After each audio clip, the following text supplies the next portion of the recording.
안녕하세요. 지구가 탄생한 이래 한국만큼 극적인 발전을 이룬 나라는 없다고 말하는 이가 있습니다. 다름 아닌 하버드대학교 경제학과의 한 교수가 매번 강의 시간에 강조하는 이야기입니다. 그는 지금 한국을 세계 경제의 롤 모델로 꼽고 있죠. 하지만 처음부터 그가 한국을 이렇게 평가한 것은 아니었습니다. 한때 그는 한국을 단지 독특한 문화와 급성장의 배경을 분석할 수 있는 흥미로운 연구 대상으로만 여겼습니다. 그랬던 그의 시선은 어느 순간 완전히 바뀌게 됩니다. 과연 그에게 무슨 일이 있었던 걸까요? 운이 좋아서 성장한 나라?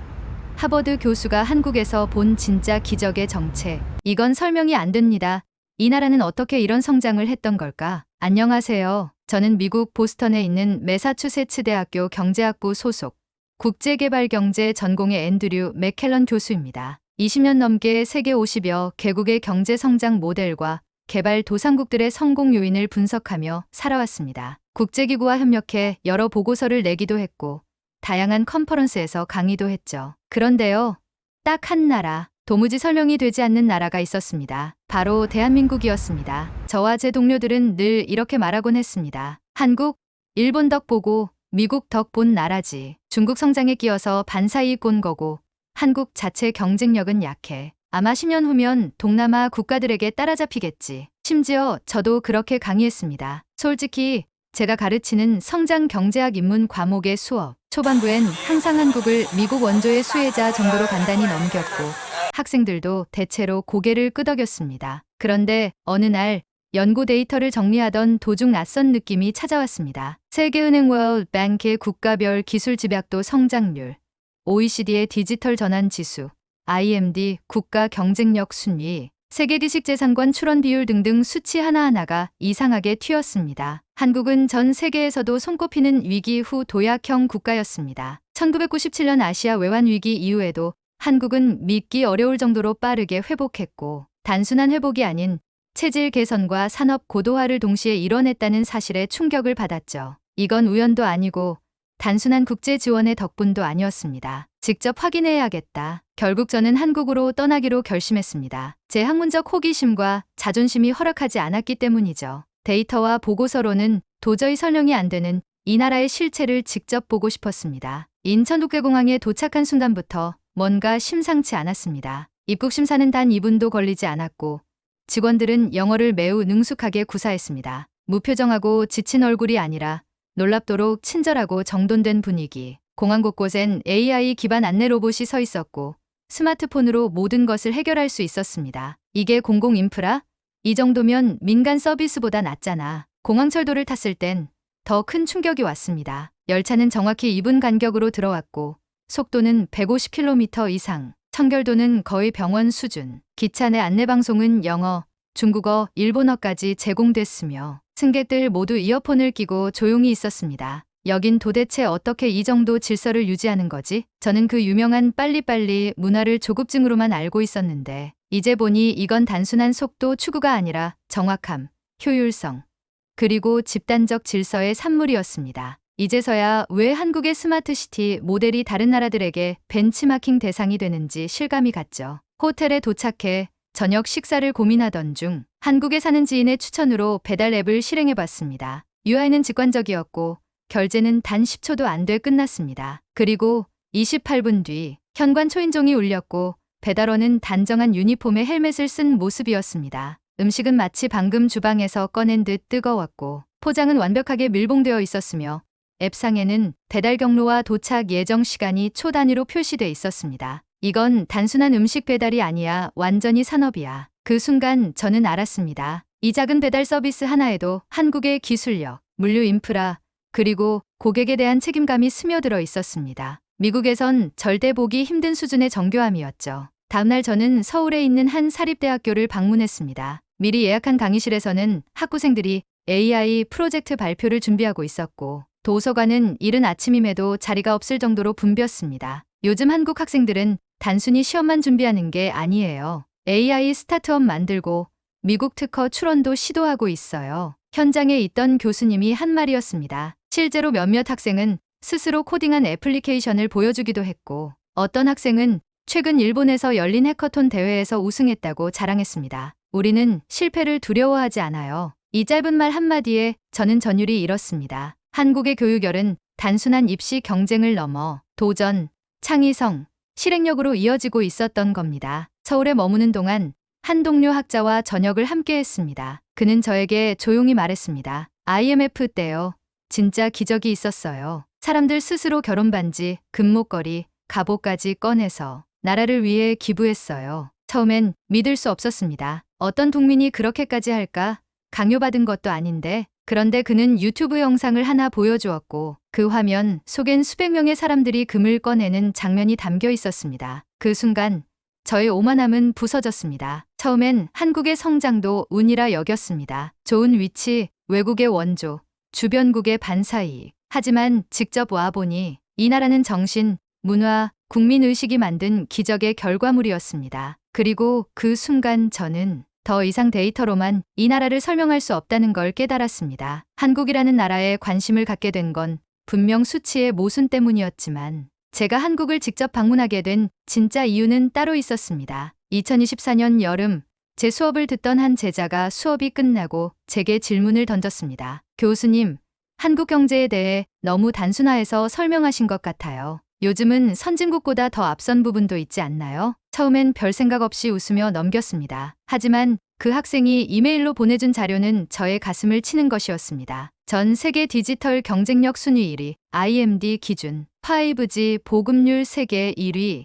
모바일 결제 시스템의 실사용률 미국보다 4배 이상, 고속철도 정시 운행률 99.7%, 공공의료 접근성 4위, 열기, 학문연구 투자 비율 GDP 대비 세계 상위권. 그리고 마지막 슬라이드엔 이런 문장이 적혀 있었습니다. 이 모든 걸 운이라고 말하실 수 있나요? 그 학생은 한국계 미국인이었습니다. 그의 메일을 본 순간 저는 무언가 놓치고 있다는 강한 확신이 들었고 마침 국제경제학회에서 발표 요청을 받은 김에 2주간의 한국 현지 체험 연구 프로젝트를 준비하게 되었습니다. 첫 번째로 방문한 곳은 판교에 있는 한 글로벌 IT 기업의 본사였습니다. 미리 예약한 일정에 따라 안내를 받은 뒤 회의실에서 임원들과의 간단한 간담회가 열렸습니다. 제 소개가 끝나자 마케팅 부문 이사라는 젊은 여성이 이렇게 말했습니다. 교수님, 우리는 모방보다 창조에 더 집중하고 있어요. 글로벌 경쟁력을 가지려면 내부부터 바뀌어야 한다고 믿거든요. 그녀는 회의실 모니터를 통해 자체 개발한 AI 알고리즘,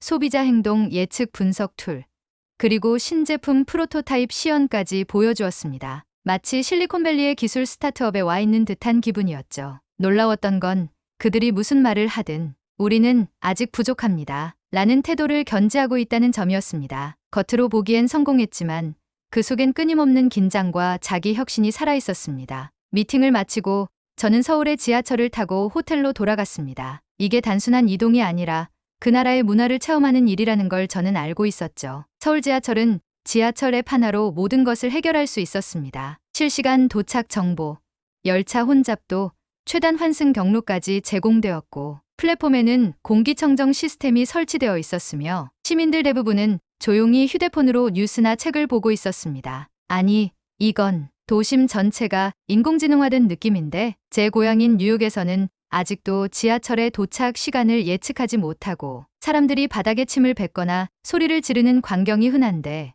이곳은 도시 자체가 인간을 배려하는 구조로 짜여 있었던 것입니다. 한국 체험 5일째 한 현지 교수님의 초대로 전통한 식당에서 저녁 식사를 하게 되었습니다. 식탁엔 수십 가지의 반찬이 차려졌고 각기 다른 색과 향을 가진 음식들이 눈과 코를 자극했습니다. 음식을 다 먹기도 전에 직원이 조용히 반찬을 리필해주며 입맛에 안 맞으시면 언제든 말씀해주세요. 라는 말을 건넸습니다. 그리고 그 교수님은 이런 말을 덧붙였습니다. 한국 사람들은 밥 한 끼에 마음을 담아요. 이건 그냥 식사가 아니라 서로를 존중하는 방식이에요. 저는 이 문장을 듣고 한동안 젓가락을 멈췄습니다. 경제력이나 기술력 이전에 이 나라 사람들은 정성과 배려를 일상 속에 녹여 살아가고 있었습니다. 서울 외곽에 거주하는 한 가족의 초대를 받아 주말 동안 그 집에서 지내게 된 경험은 제 인생의 큰 전환점이 되었습니다. 가정의 가장인 아버지는 중소기업에 다니고 있었고 어머니는 아이 둘을 돌보며 틈틈이 재택근무를 하고 계셨습니다. 그들의 삶은 겉보기엔 바빠 보였지만 아이의 학원 시간표, 식사 준비, 일과 교육이 놀라운 체계와 협력 속에서 움직이고 있었습니다. 밤 11시가 넘은 시간, 그 아버지는 저에게 이렇게 말했습니다. 저희가 고생하는 이유요? 단순해요. 아이가 저보다 더 나은 세상에서 살길 바라는 거죠. 그 순간 저는 한국의 경쟁력이라는 것이 단순한 교육열이 아니라 세대를 이어온 희생과 미래에 대한 신념에서 비롯된다는 것을 깨달았습니다. 한국 사람들의 말투와 태도, 우리는 아직 멀었어요. 한국에 머무는 동안 수많은 사람들과 인터뷰하고 식사하고 대화했습니다. 그리고 한 가지 공통점을 발견했습니다. 아직 갈 길이 멀죠. 더 배워야 해요. 우린 아직 선진국이라고 보기엔 부족하죠. 그들은 자국을 자랑스러워하면서도 동시에 겸손함을 잃지 않았습니다. 이게 바로 한국을 다른 나라들과 다르게 만드는 정신적인 구조라고 생각했습니다. 끊임없이 자신을 돌아보고 더 나아지려는 욕망. 그것이야말로 지속 가능한 성장의 핵심이었습니다. 미국에서의 삶은 효율적이고 자유롭지만 때로는 냉정합니다. 특히 의료 시스템, 대중교통, 교육, 공공 서비스에 있어 돈이 없으면 불편하고 때론 인간답지 않은 경험을 하게 됩니다. 그에 비해 한국에서의 생활은 비용 대비 서비스 수준이 매우 높았고 국민 전체가 함께 잘 사는 사회에 대한 공감대를 가지고 있었습니다. 지하철역에선 노인 전용 좌석이 지켜졌고 길거리에서도 청소 노동자들이 자부심을 갖고 일하는 모습이 인상 깊었습니다. 이 나라는 단순히 돈이 많은 나라가 아니라 돈을 어떻게 쓰는지가 체계화된 나라구나. 단순히 경제성장의 수치만으로 한국을 이해하는 건 화산의 분화구만 보고 마그마의 움직임을 예측하려는 것과 같다는 걸 깨달았습니다. 이 나라는 그 안에 살고 있는 사람들의 생각, 감정, 태도, 습관, 그리고 무엇보다도 공동체를 위한 끊임없는 노력이 경제적 기적을 만든 진짜 동력이었던 것입니다. 서울에 머문 지 어느덧 열흘째. 처음엔 단순한 학문적 호기심이었던 방문이 이제는 제 인생의 가치관을 바꾸는 여정이 되고 있었습니다. 서울은 매일이 놀라움의 연속이었습니다. 지하철이 제 시간에 오는 건 기본이고 어디를 가든 무선 인터넷이 자유롭게 연결되며 길거리 음식부터 스타트업 전시회까지 한국은 그야말로 살아있는 연구실이었습니다. 하지만 어느 순간부터 저는 이상한 기분이 들기 시작했습니다. 모든 게 너무 잘 짜여 있고 너무 효율적이었으며 사람들은 과하게 바쁘고 거리엔 쉼없이 돌아가는 배달 오토바이와 스마트폰을 보며 빠르게 걸어가는 인파들 뿐이었습니다. 혹시 이 나라는 속도에 중독된 건 아닐까? 사람들은 편리한 기술 속에 자신을 잃고 사는 건 아닐까? 이런 생각이 스멀스멀 올라오기 시작했습니다. 그리고 그 생각은 어느 한순간 명확한 혼란으로 번졌습니다. 서울의 한 대학교에서 열린 국제경제 세미나에서 저는 발표자 자격으로 초청받아 발표를 마쳤습니다. 행사 후 열린 네트워킹 자리에서 저는 몇몇 교수 및 연구자들과 한국의 디지털 경제 성공 요인에 대해 열띤 대화를 나누었습니다. 그중 한 교수가 조용히 이렇게 말했습니다. 우리는 아직 멀었어요. 한국은 겉으론 발전했지만 내부는 문제투성이입니다. 저는 당황했습니다. 아니, 그럼 지금까지 본 건 뭔가요? 그렇게 잘 돌아가는 시스템, 세계 최고 수준의 기술, 정돈된 도시. 하지만 그는 말을 이었습니다. 이 모든 시스템이 가능한 건 국민의 인내심과 노동 강도 덕분이에요. 그리고 그걸 가능하게 만든 건 경쟁, 끊임없는 경쟁이죠. 그 말이 제게 날카롭게 꽂혔습니다. 그 순간 저는 묘한 의심을 품었습니다. 혹시 내가 본 한국은 겉모습뿐이었던 건 아닐까? 다음 날 혼자 호텔 근처 카페에 앉아 있던 저는 신문과 온라인 뉴스, 그리고 SNS를 뒤적였습니다. 거기엔 과로 사회, 교육 스트레스, 청년 실업, 집값 상승 같은 단어들이 가득했습니다. 특히 젊은 세대의 피로감에 관한 기사에는 이런 댓글이 달려 있었습니다. 우리 삶은 속도가 아니라 무게에 깔려 있다. 시스템은 편하지만 사람이 기계가 된 느낌이다. 충격이었습니다. 제가 보며 감탄했던 그 속도, 정확함, 효율성의 이면에 쉼없는 경쟁과 무형의 압박이 존재하고 있었던 겁니다. 그 순간 저는 혼란에 빠졌습니다. 혹시 내가 이 나라를 너무 낙관적으로만 봤던 건 아닐까? 그날 밤 우연히 함께 프로젝트 인터뷰를 진행하던 한국 청년과 식사를 하게 되었습니다. 그는 20대 후반의 스타트업 창업자였고 매우 밝고 유쾌한 사람이었습니다. 제가 조심스레 그에게 물었습니다. 요즘 한국 청년들 정말 많이 힘들다고 하던데요. 그런데도 왜 그렇게 열심히 사는 거죠? 그는 잠시 생각하다가 이렇게 답했습니다. 맞아요. 솔직히 쉽지 않아요. 하지만 우리에겐 할 수 있다는 믿음이 있거든요. 기회가 적은 건 맞지만 가능성이 완전히 없는 것도 아니에요. 그게 한국이에요. 어려워도 해볼 만한 나라. 그는 이어서 이렇게 말했습니다. 힘들다는 건 그래도 이 시스템이 돌아가고 있다는 증거예요. 불평만 한다면 그건 절망이고 불편을 말하고 개선하려는 건 희망이죠. 그 순간 저는 알았습니다. 이 나라의 진짜 경쟁력은 불평을 감추는 게 아니라 불편을 개선하려는 문화에 있다는 것을. 미국에서는 완벽한 시스템이 중요하고 그게 깨지면 비난과 분열이 뒤따릅니다. 하지만 한국은 달랐습니다. 문제를 인식하면 곧장 개선이라는 행동이 뒤따랐습니다. 예컨대 지하철 승강장 안전문 설치, 공공 와이파이 확대, 청년 창업 지원, 노동시간 단축 시범 운영 등. 이 나라 사람들은 완벽하지 않은 현실을 받아들이면서도 포기하지 않고 매일 조금씩 계속 나아가고 있었습니다. 그게 바로 제가 처음엔 이해하지 못했던 한국의 본질이었습니다. 그날 밤 제 연구 노트 맨 앞장에 저는 이런 글을 써내려갔습니다. 한국은 고도 성장의 기적이 아니라 고도 변화의 일상화에 성공한 나라다. 이 나라는 멈추지 않고 매일 변하고 있으며 그 변화의 중심엔 언제나 사람이 있다. 결국 제가 느꼈던 오해는 한국이 너무 잘 돌아가기에 생긴 착시였던 겁니다. 그 뒤엔 무수한 노력과 고민, 그리고 자기 반성과 공동체를 위한 수많은 보이지 않는 행동들이 있었습니다. 한국에 머문 마지막 날 아침, 저는 한강 근처의 공원 벤치에 앉아 있었습니다. 앞에는 자전거를 타는 아이들과 산책을 하는 노인들, 그리고 여유롭게 아침 커피를 마시는 시민들이 있었고, 하늘은 투명할 정도로 맑았습니다. 이 나라가 내게 가르쳐 준 건 무엇일까? 돌아보면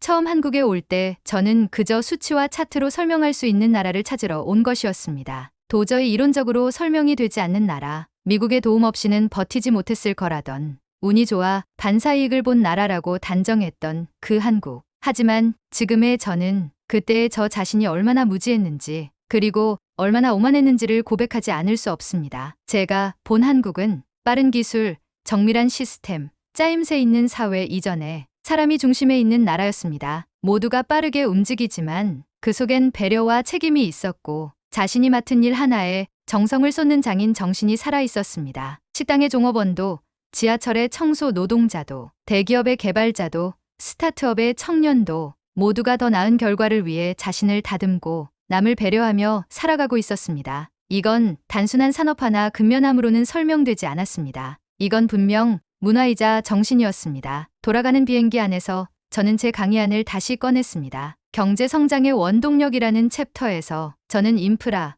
정책, 무역 같은 키워드를 줄이고 대신 이런 말을 써넣었습니다. 한국은 위기를 극복하는 힘을 국민 스스로 만들어낸 나라다. 이 나라는 고통을 감내하고 그 속에서 희망을 창조하는 집단적 본능을 가진 사회다. 앞으로 저는 제 학생들에게 한국을 단지 개발도상국에서 선진국으로 도약한 사례로 소개하지 않을 것입니다. 그 대신 위기의 순간 어떤 나라가 진짜 강한지를 보여준 사례로 소개할 것입니다. 빠름의 진짜 의미는 정확함과 책임이다. 한국의 빨리빨리는 조급함이 아니라 더 나은 결과를 더 빠르게 만들기 위한 철학이었습니다. 진짜 선진국은 위기에서 드러난다. 외환위기, 팬데믹, 세계 경제의 격변 속에서도 이 나라는 함께 살아남는 방법을 고민해왔습니다. 성장의 핵심은 사람이다. 기술, 자본, 제도보다 중요한 건 그 시스템을 움직이는 의식 있는 사람들이었습니다. 제가 미국으로 돌아온 뒤 많은 사람들이 물어봅니다. 정말 그렇게 좋았어요? 한국이? 저는 웃으며 말합니다. 좋은 게 아니라 놀라운 나라였어요. 아직 완벽하진 않지만 끊임없이 좋아지려는 나라, 그리고 그 중심엔 늘 사람이 있는 나라. 제 연구실 책상엔 지금도 서울에서 받은 작은 감사 카드가 놓여 있습니다. 고맙습니다. 함께해 주셔서. 라는 한글 문구가 적힌 카드. 그 문장을 볼 때마다 저는 다시 한국을 떠올리며 마음이 뜨거워집니다. 이제 저는 확신합니다. 한국은 결코 운으로 성장한 나라가 아닙니다. 한국은 위기 앞에서 무너지지 않았고 그때마다 더 강하고 더 지혜롭게 다시 일어섰던 나라입니다. 이제 저는 제 강의에서 한국을 수치와 그래프로 설명하는 대신 사람과 문화, 정신과 태도로 이야기하려 합니다. 여러분 오늘의 영상은 어떠셨나요? 마지막으로 1초면 충분한 구독과 좋아요를 부탁드립니다. 늘 건강하시고 마음 따뜻한 영상으로 다시 찾아뵙겠습니다. 지금까지 K감동피플이었습니다. 감사합니다.